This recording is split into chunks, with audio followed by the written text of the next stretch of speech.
వాళ్ళ రోజున నిన్న కాంగ్రెస్ పిసిసి అధ్యక్షురాలుగా మరి పగ్గాలు చేపట్టినటువంటి షర్మిల గారు రకరకాలుగా అంటే వచ్చిందే తడవుగా ఇష్టం వచ్చినట్టు మాట్లాడటం మొదలు పెట్టేశారు. మినిమం రెస్పెక్ట్ కూడా లేకుండా జగన్ రెడ్డి అని సంబోధించటం, లేకపోతే భయపడ్డారా సార్ అని చెప్పేసి అంటాం. అదేవిధంగా ట్రాఫిక్ని ఏదో క్లియర్ చేసే క్రమంలో కొంచెంసేపు ఆపగానే మమ్మల్ని ఏదో రానియకుండా చేస్తున్నారని చెప్పేసి అవాకులు చవాకులు పేలడం ఇవన్నీ చూస్తూ ఉంటే ఏమవుతుందమ్మా? అసలు నిజంగా పవన్ కళ్యాణ్కి ఈమెకి తేడా ఉన్నట్లు అనిపించట్లా. పవన్ కళ్యాణ్ కూడా ఒక దిశానిర్దేశం లేకుండా వచ్చినప్పుడు ఏది పడితే అది మాట్లాడటం, కామెంట్స్ చేయటం, వెళ్ళిపోవటం చేస్తూ ఉంటారు.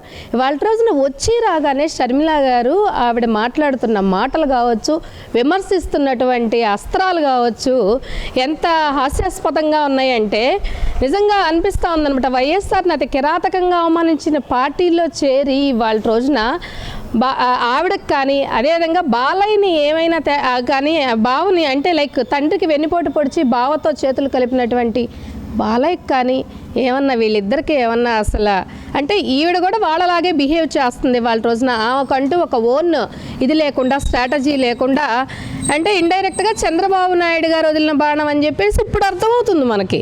ఒకప్పుడు ఏంటంటే అక్కడ జగన్ వదిలిన బాణం అనుకుంటా వచ్చింది ఏపీలో, ఇప్పుడు సపోర్ట్ చేసింది అనుకున్నాం మనం. మొన్న వచ్చేసి ఇప్పుడు ఏమండి రాజశేఖర రెడ్డి గారి కూతుర్ని అనుకుంటా వచ్చింది. కానీ ఆవిడ రాజశేఖర రెడ్డి గారి కూతురు కాదమ్మా, చంద్రబాబు నాయుడు గారు వదిలినటువంటి చివరి అస్త్రం అని చెప్పేసి, బాణాస్త్రం అని చెప్పేసి అందరం అనుకోవాలి. ఏమంటావమ్మా? ఏంటి 3 రాజధానుల గురించి మాట్లాడతావా? స్పెషల్ స్టేటస్ గురించి మాట్లాడతావా? రోడ్స్ డెవలప్మెంట్ గురించి మాట్లాడతావా? ఏమంటున్నావమ్మా నువ్వు? బ్రదర్ అనిల్ శాస్త్రి, మీరు మాట్లాడేదానికి ఏమన్నా అర్థం ఉందంటారా? స్పెషల్ స్టేటస్ గురించి మరి కాంగ్రెస్ ఉందిగా, కాంగ్రెస్ ఉన్నప్పుడు మరి కాంగ్రెస్ ఎందుకు మాట్లాడలేకపోయింది? జాతీయ పార్టీయే కదా. మరి స్పెషల్ స్టేటస్ గురించి నువ్వు అడుగుతున్నావు కదా, ఇవాళ వచ్చి బీజేపీతో ఫ్రెండ్షిప్ చేస్తున్నారు, మీరు ఎందుకు తెచ్చుకోలేకపోయారు అని చెప్పేసి నువ్వు మాట్లాడుతున్నప్పుడు మేము మిమ్మల్ని అడుగుతున్నాం, మీ కాంగ్రెస్ పార్టీ స్పెషల్ స్టేటస్ ఎందుకు ఇవ్వలేదు? మాకు రావాల్సిన ఫైనాన్షియల్ ఇవి కూడా మాకు ఎందుకు ఇవ్వలేదు? పోలవరానికి మరి కావాల్సినటువంటి నిధులను ఎందుకు మంజూరు చేయలేదు? ఇవన్నీ కూడా మేము అడుగుతూ ఉన్నాం. మరి అమరావతి అంటారు, అమరావతి ఉంది, అమరావతిని ఒక బిజినెస్గా చూశాడు ఆయన, పాలిటిక్స్ని ఒక బిజినెస్గా చూశారు. అప్పుడు ఉన్నటువంటి 2014లో మొట్టమొదటి ముఖ్యమంత్రిగా వచ్చినటువంటి సిబిఎన్ ఏం చేశాడు? ఒక బిజినెస్గా చూశాడు, రాష్ట్రాన్ని ఎలాంటి డెవలప్మెంట్ చేయకుండా. అదేవిధంగా ఇప్పుడు మరి విశాఖ పరిపాలనా రాజధానిగా చేస్తే హైదరాబాద్కి ధీటుగా డెవలప్మెంట్ చేసి చూపిద్దామని చెప్పేసి జగన్మోహన్ రెడ్డి అనుకుంటే బాబు ఏం చేస్తున్నాడు? ఎవ్రీ టైం కోర్టులో కేసులు వేసేస్తూ ఉన్నాడు. అందుకు కాదా జాప్యం జరుగుతుంది? వైఎస్ రాజశేఖర రెడ్డి గారు మొదలుపెట్టినటువంటి పోలవరం ప్రాజెక్టు ఏమవుతుంది? ఒక విధంగా చూస్తే దశల వారీగా ఇవాళ రోజున జగన్మోహన్ రెడ్డి పూనుకోబట్టి ఈ మాత్రం పోలవరం కూడా ముందుకెళ్ళింది. మరి 10 లక్షల కోట్ల అప్పు అని చెప్పి మాట్లాడుతూ ఉన్నావు నువ్వు.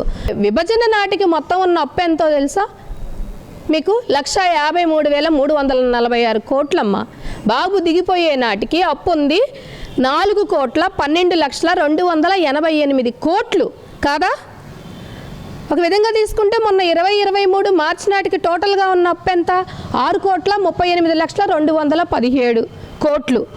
మీరు 10 లక్షల కోట్లు అని చెప్పేసి ఒక అబద్ధాన్ని 100 సార్లు చెప్తే అది నిజమైపోద్ది అనుకుంటా ఉన్నారా? మైక్ ఒకటి పట్టుకొని చెప్పండి షర్మిలా శాస్త్రి గారు.